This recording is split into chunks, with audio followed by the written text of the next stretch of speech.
देहला पेट राजा बोलिया सुनाई के, भर देहला पेट राजा बोलिया सुनाई के।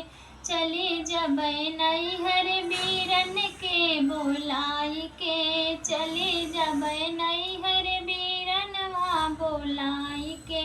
का करी है सासू का करी है ससुरो, का करी है सासू का करी है ससुरो, का करी है गौआ कई लोग समझाई के।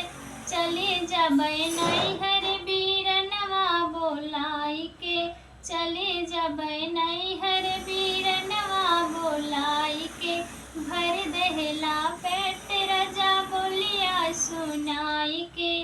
का करी है जेठ जी का करी है जेठानी, का करी है जेठ जी का करी है जेठानी। का करी है टोला पड़ोसी समझाई के, का करी है टोला पड़ोसी समझाई के। भर देहला पेट राजा बोलिया सुनाई के।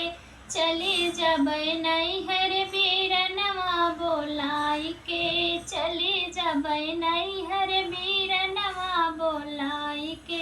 का करी है ननद का करी है ननदोई, का करी है ननद का करी है ननदोई। का करी है लहुरा देवर समझाई के, का करी है लहुरा देवर समझाई के।